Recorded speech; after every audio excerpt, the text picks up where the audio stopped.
From the Alvin and Rosalie Sarachek studio, PBS Kansas presents Empowering Seniors.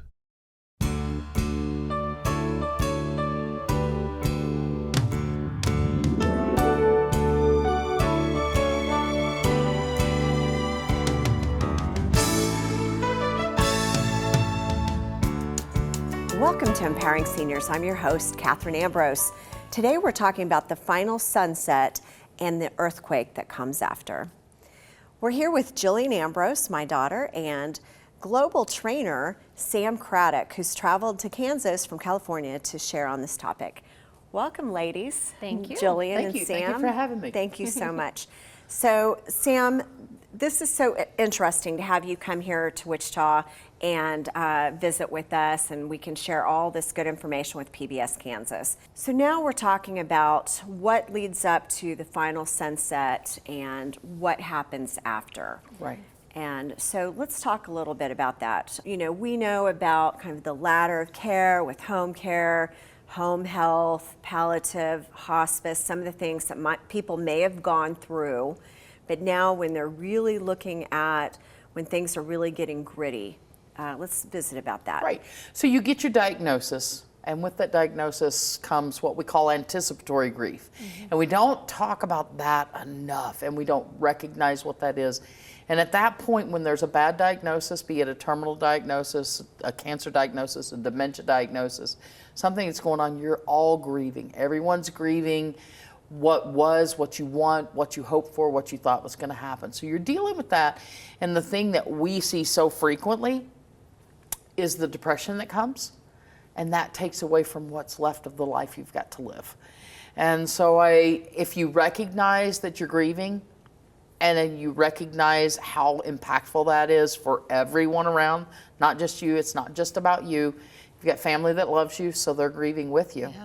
Yeah. They're grieving the mom that they used to have, the dad they used to have, the spouse they used to have, the life that they hoped for. And so everyone's in that grief state, and so that's why there's so much high tension and so much high frustration that can go on. Because if you think about how you react when you lose someone, it's impactful, and your mood's not always the best. Right. And so everybody's dealing with these moody little issues that go on because of what's going on internally. And then you come around to, you're at the end of life. And the thing that I try and convince everyone is don't stop living. Life doesn't end at diagnosis. Life doesn't end at arthritis. Life doesn't end at old age. Life ends at your final sunset. And when you go through that final sunset, then your life has ended. But lots of people die years before, and they begin to die, and they stop living. And so I try and encourage everyone to live every day, even if it's a bad diagnosis. You've got two choices. We've got two choices. Believe it or not, we're all dying right now. Mm-hmm. It's kind of weird to think about it, but if you think about it in that respect, then you can kind of put yourself in those shoes. So, but are you still living? And so we ask you to just keep living until then. You don't know what's going to happen. None of us have a guarantee of any amount of time. So then you go through what I deem death as being the final sunset. And how I came up with that term was as a young caregiver taking care of someone in a hospice. They had passed away. I was the caregiver. I was there, and I called the hospice agency. The hospice nurse comes in. The family's all around. The family's grieving. They're crying. This person's still there. We've cleaned them up. We've provided the dignity that needs to take place then. And the hospice nurse comes in, and just very matter of fact, she picks up the phone. She says, "Expired at 11:26 a.m." And I'm like, are they a flippin' gallon of milk? They didn't expire. Life doesn't expire. And I thought, how insensitive for someone to say that term. And I understand the clinical side of it, but how insensitive. So for me, it's that final sunset. It's that final passing. And sunsets are beautiful. Yeah, it's a really beautiful way to think about it. Yeah, and so our job as family members, as caregivers, be it a family caregiver, professional caregiver, a loved one, is to help make that sunset the most beautiful you can make it. And how do you do that? You give them pain-free comfort. You give them all of the things that they want and need or don't want. And sometimes you need to really advocate to get the pain management and the things that are needed. And so what would you say to people about how important it is to advocate? It is incredibly important to advocate. You know your loved one better than anyone else does. And so there's few things that will drive me as nuts as to see a hospice nurse or a caregiver come in and tell a spouse what's going on with their loved one. Listen, lady, I've been married to him for 65 years. He's not okay. Oh, no, I checked his blood pressure. I checked his pulse. He's fine. No. And so sometimes the medical staff and the professionals think they know better, and we never know better than the loved ones, ever. And the loved ones are gonna know, they're gonna know your idiosyncrasies, they're gonna know your behaviors, they're gonna understand your breaths even. And, no, he's breathing different. And clinically, you may not notice something different as a caregiver, as a professional, but that family member's noticing something that's changing. We had a case the other night, and nobody realized that this man was passing. And he lived with his sister. It was 2 o'clock in the morning, and his sister called his son and said, "Your dad's going to pass tonight." And clinically, it wasn't there. We didn't see that, and by 6 a.m. he was gone. Wow. Fortunately, the family was able to get there. So she knew better than any of us knew. She knew her brother, and so he was there with his loved ones when he went through his final sunset. So she helped make it beautiful for him. So you in have those to days leading up, how can you make each day as beautiful as possible? Yeah, and that's being there, but it's also not inferring your own wishes on someone.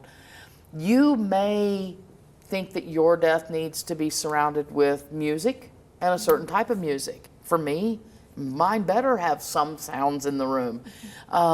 You may think that you want to be surrounded by loved ones. They may think they want to be alone. So find out what that person's individual wishes are and provide that for them. Do you want the room cold? My mom had us set the thermostat on like the 50s. I'm serious. We were running around in July with jackets and coats on, but it was what she wanted for her comfort. I was thinking she wanted us to preserve her forever. We're gonna crypto freeze you right now, Mom. But it's, you give them what they want. This isn't a time about you. And while that final passing is about the family, that final sunset is about that person and their wishes. And that earthquake that comes after, that's when the family's more, we need to take care of the family. And we don't always see that. One of the things that drives me nuts is you've got a couple that's been married for 60 plus years, and he passes or she passes, and you just assume, well, you expected it, they were old. So we don't give the time that's needed for that person to even grasp that, contentious relationship or not, you obviously dug in there and stayed there for those many years. So we don't give you that mindset of, this hurts, this is hard. It's a shock. It's a shock. And then oftentimes the families will ride in like knights in shining armor on their white horse, and they'll be like, "Okay, Mom, we're moving you to an assisted living." And she's like, "What do you mean? This is my home, this is my house. Dad just died. I just want to smell his pillow. I want to touch his stuff. I'm not ready to leave the home that we shared." And I understand that sometimes facilitating that needs to happen, but we need to give the grace that's needed too. When I talked about death, I said it's like an earthquake. So if you think about death as an earthquake shakes your world. So death shakes your world. And it will forever and always change the topography of the land, no matter how small the earthquake is. There's something that's changed. There's a crack, there's a fissure. The closer to the epicenter you are, the more impactful. So the closer your relationship is, the deeper you love that person, the more impactful that death, that passing is. So I refer to grief as that earthquake. And we have to remember that your quality isn't my quality. What you've deemed to be the quality of your life isn't mine. So oftentimes those family, I said, they ride in like a knight in shining armor. They're gonna rescue you. Don't rescue me from my bad habits. I've had them forever. Don't tell me I can't have a drink if I've had a drink for 60 years every evening in a nightcap. the last 3 or 4 weeks of my life or 3 or 4 years of my life, it's not going to change anything, allow me to have it. If I've been a smoker 3 packs a day for 65 years and I'm dying of lung disease, taking it away is only taking away from me. It's not allowing me to live my life the way I want to. And I understand why families do it. We want to keep our loved ones. We don't want to lose them. We're not out there trying to shove them in the grave. We're usually trying to preserve them, but you can't put them like a little China doll up on a shelf to keep them and look at and play with every once in a while and dust off. That's not what humanity is. So. Well, and sometimes I'll see people say, oh, if I got diagnosed with dementia or something, I would just want to end it right there. I don't want to go through that. Let's talk about that a little bit. Right. So I get that. I get that a lot as comments on social media. I'll say, what do you do when you're diagnosed with dementia? And in the room of people that I'm talking, lots of times it's, I'm going to cry. Absolutely. You're going to cry. You're going to grieve. And then the comments that'll come is, just put me in the grave then. And that you take away so much from people. People live a long time with a dementia diagnosis. And while, yes, I understand very much the impact of that and the changes of that, and I've done it professionally, I've lived it personally, is you would be taking so much away from your loved ones by ending your life, and you would be taking away so much from yourself. Because the experiences of someone that's terminal are so much different than the experience of someone that feels like they're immortal. So you have a different appreciation of life when you recognize that it's short versus when you feel like, I'm just going to last forever. So you're in your youth. Yeah. So you don't even anticipate or think about what's life ever going to be like without me here. You don't see that day. But as we have aged a little bit more, we start to think, and so there's a little bit more appreciation. Like I said, in my youth, it was, if I ever end up in a wheelchair, push me off of a cliff. Well, I ended up in a wheelchair for a year because of a health diagnosis. Thank God nobody pushed me off of a cliff. But now I can say, you know what? I could do a wheelchair. Right. I could do oxygen. I could do incontinence, as hard as that would be. I could do a whole lot of limitations. Can I be at my grandchildren's weddings? Can I be at their graduations? Can I be there for the people I love? And so I think as we age, we start to globalize our thinking a little bit more versus internalizing it in our youth. It's how much can I conquer? How much can I do? How much activities? How much adventure can I have? And now as we face those older days, we're like, okay, it's all right to just sit and chill and enjoy people more. Well, and I kind of have the perspective of the grandkid or the child, and you know, when it comes to memory issues, when we hear those stories that maybe you've already told us 1, 2, or 100 times, I don't love it any less every single time. So I think that, you know, as we are thinking about dementia or memory problems that come later in life, you know, it's not the end of the world, because your loved ones still want to be around and they still want to see how your face lights up every time you tell that silly story. Let's make memories. You may not remember it, but your grandkids and your kids and your loved ones will. Right. You may not remember it. You may not recall that later on. Yeah. But, you know, you get that diagnosis, find time to do things with the people you love. Right. Take your grandkids on a cruise. Take your kids on a cruise. Go on a trip with them. They're going to carry that with them for life. Absolutely. Share those stories. You're the walking, living, breathing history books of society. Right. And how empowering to see somebody that just has had a bad diagnosis come out of it with, okay, let's go have some fun. Let's rip and roar. Yeah, you got 2 things you can do then. The inevitable is you're going to die. So we can sit and watch you, or we can go about living the rest of your life. Right. And I'm always one to say, let's live. Maybe do something you've never thought you would ever do in your life. We're not condoning skydiving, but it is an option. It is an option. It is an option. Yeah, and maybe that drive out to the lake or whatever it might be, just, you know, to savor some special favorite places or activities and just savor being here. Yeah. Yeah, you still have value. And I think sometimes our aged population doesn't see the value and the worth that they have. And unfortunately, sometimes our very fast society stops looking at our aged population with the eyes of value that they really are. Well, and the truth is that we're all going to get slowed down. If we're lucky enough to live into old age and be moving that direction, we're all going to have those slow down periods. And how you live in those final years, final days can be a great legacy to others about, you know, just a positive example of how to make the most of what you've got. Absolutely. Absolutely. Well, obviously Jillian's a very sweet granddaughter, and she's happy to hear stories over and over again. But sometimes, you know, for the caregivers or for some family members or friends, it can be frustrating to hear the same thing over and over. So speak to that. So oftentimes we think when we're hearing those stories over and over and over again that that person has a dementia diagnosis. And what I've tried to teach people is let's not diagnose them. You know, if I'm gregarious and I'm involved and I've had a career and I've gone to work, I've raised a family, and now I'm living alone. Maybe I'm a widow and I'm at a house alone and I'm not going to work, I'm not engaged, the kids live out of state, so there's not a lot going on.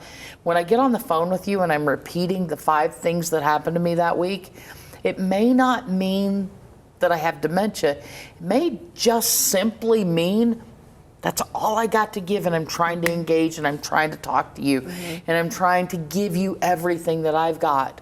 And so we see that so frequently where that constant repeating seems like there's something wrong. There's a diagnosis to have there, when the reality is I'm just lonely. And this is all that's happened. And so take those moments and cherish them and share with them and talk to them. And I get how hard it can be sometimes when somebody keeps repeating themselves, but listen to it like it's the first time you've ever heard it. If there is a dementia diagnosis. And another one, never ever ever do this. Don't try and bring somebody with dementia back into your world. They're not there. When I teach on dementia, and I've shown you this, I talk about your memories as like a filing cabinet. Okay, so your brain's like a filing cabinet, and you have this little memory secretary, and she runs around and she grabs everything that's happened to you, and she puts it in chronological order, right? So today is going in chronological order. My secretary's up there, and she's whipping around, and she's dumping all these memories in, right? And so now I have dementia. I've got a diagnosis of dementia, be it Alzheimer's, be it Lewy body, be it Parkinson's, however it comes, I have dementia. That's a fire that started in the front of the drawer. Okay, in the earliest of my memories, my newest memories, right here. And nobody's taught the secretary to refile anywhere else in the drawer. So now I go out to breakfast with you and I have bacon and eggs. And that memory secretary takes that bacon and eggs and she goes over and she puts it right in the fire. And it burns it up. And then you say, "What'd you have for breakfast, Mom?" Well, Dad and I, when we went out on our first date, we had steak and shrimp. It was so nice. It was this lovely restaurant. And so she'll talk about these things back here because that's where her memories are. This is getting burned up. Everything new is being destroyed very quickly by that fire that's now burning backwards through. So we see memories that, well, they know everything that happened in 1952, but they don't know what they did yesterday. I ask if they took their meds, they don't remember. And it's frustrating for the families. But it's not like you're going to fix it. You're not going to fix it. And so you can say, "Is Dad coming home soon for dinner?" And you as the daughter, no, Mom, Dad died 5 years ago. And I see this a lot where you're now going to respond. You're going to say, "No, Mom, Dad died." And you're telling her like she's heard it for the very first time. And then you're devastating this poor woman or this poor man, this person, and you're telling them something like they've never heard it before, and it's devastating news. To try and bring them back to your reality, the best thing you can do is enjoy them where they're at while they're there and learn from it. Because as that fire burns backwards, those memories back there are actually going to be interestingly more prevalent, and you're going to get more out of them. You're going to glean more from them because that's what they're in. That's the life they're in. So listen to that first. "Well, Mom, tell me about that date with Dad. How was it? Was he a gentleman? Oh no, honey, he tried some stuff. Oh, and then you can even get a little feisty. Well, did you let him? Well, now you know better than to ask that. But then the next time she talks about it, she might tell you. So if you don't want to know, don't ask. But yeah, there's some fun to have. There is fun to have, yeah. There's some fun to have. Enjoy every moment you have your loved ones while you have them, and don't push them away any sooner. Yeah. You know, father time, I say it all the time, father time's taken enough. Don't take any more away from them. Yeah, and just try to just lighten up a little bit. I see a lot of things on social media where people are really burdened with caregiving, and they're really having a hard time, and they want to believe their parents are being stubborn, or their parents, you know, are just not cooperating. And just all this frustration. That's a difference that you can make with some education. Absolutely. So, and think about your spousal relationship. So, have you ever had your spouse ask you a stupid question like, "Hey, honey, where's my socks?" I put them in the oven just for safekeeping. You know, it's like, no, they're in your drawer. Where the heck do you think they are? But now, go 60 years in the future, and he comes out and he says, "Where's my socks?" And all of the energy, all of the frustration, all of the history, all of the years of they're in your sock drawer comes out, and now you're attacking this poor man who truly doesn't know where his socks are. Or this poor woman who truly doesn't know where her shoes are. And so we have to realize where they're at. And we have to, you know, yes, caregiving's hard. It's hard, be it professionally or be it as a family caregiver. Family caregiver is the hardest job in the world. It is really the hardest job in the world. And that mother-daughter family caregiving situation is honestly the hardest because all of the dynamics of our relationship shows up. And the rebellion of your teenage years, which you've had, all of us did, and that when you're trying to build your own autonomy, now you're in the position of taking care of the person that you became autonomous from. And so, and she's still going to mother. She's your parent the rest of your life. Yeah.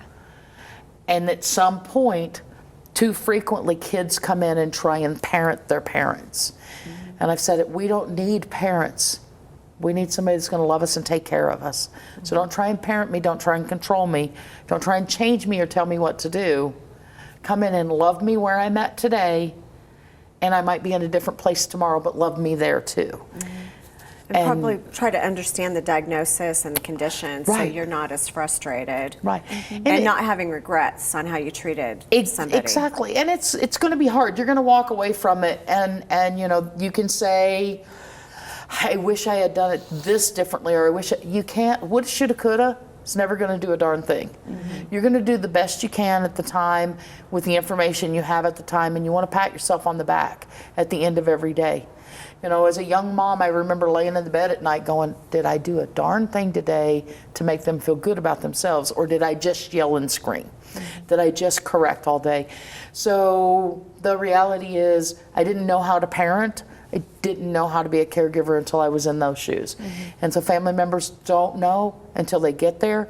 Seek the information that you can get, the support you can get, and realize you're going to make mistakes, and you're like a juggler right now. You're like a circus juggler. You've got all these balls in the air, and you got to realize that those professionals drop balls too. And so you don't have to be perfect at everything. You don't have to fix a gourmet meal every night when you come home.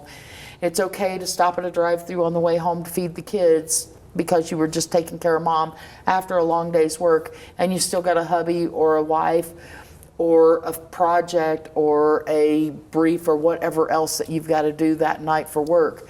And so we've got so much going on in society right now. We're all so busy. You know, sometimes too, people are left at home alone because their family is busy and they're only budgeting for a certain number of caregiver hours, or there is no caregiver. So you really need to give a lot of thought to, is your loved one safe in the home if no one's there?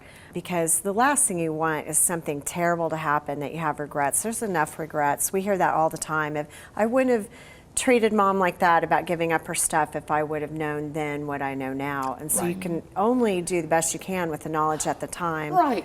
And the reality is realize we're all trying to do what's best by them and by ourselves in the process and by our family that we're leaving behind while we're doing the care. And it's hard. Aging doesn't come with this like playbook, and it's different for everyone. Unfortunately, I do see a lot of times where people aren't in a safe situation being left alone, and it may be the only affordable situation they have. You know, the neighbor can call, the neighbor can check. There's a lot of aging tech out there now. There's a lot of things that can help you to stay, but the diagnosis or the criteria for not staying alone and staying home is if the house catches on fire, can you cognitively or physically evacuate yourself? Right. And if you can't do either of those, then you shouldn't be left alone. Not that we're looking for a house fire, but we're looking for the safest situation. Falls are going to happen. You know, we can do all that we can to prevent them, but falls are almost always inevitable, not for everyone, but for many of us. So if there's a fall and it happens and there's nobody there, you hope for the best. But if you really think about your loved one and you think from the criteria of, okay, cognitively, okay, they're pretty good unless they get stressed. Well, what's more stressful than your house catching on fire? So if the house is on fire, then they can't evacuate. So you have to think about it from that side. What's going to be the safe situation? Yeah. You don't want to have that fire department calling you and saying, "I'm sorry." Because so many people want to defend their home like it's the Alamo, and might not be the best thing. But the best thing I heard you say, I mean, it really struck me, maybe you saw my jaw drop, is that we live like we're immortal until we have that earthquake diagnosis or earthquake realization that where I'm heading towards that final sunset. Right. So really great terminology, and I think that you've helped us and our audience really kind of bridge some gaps in how we think about things. So thank you so much for traveling to Kansas to be with us. Absolutely. And Jillian, thanks for joining us. Absolutely. It's Thank you. really, every age is involved in this. Right. And it's multidisciplinary, intergenerational to help people with all of these issues. So thank you, ladies. Thank you so much. And thank you for watching. We'd love to hear from you. If you have questions about any of the topics that we cover or a suggestion for a future show, please reach out. You can call us on the phone at 316-686-4500 or email at empoweringseniors@kpts.org. I'm Katherine Ambrose, and I'll see you on the next Empowering Seniors.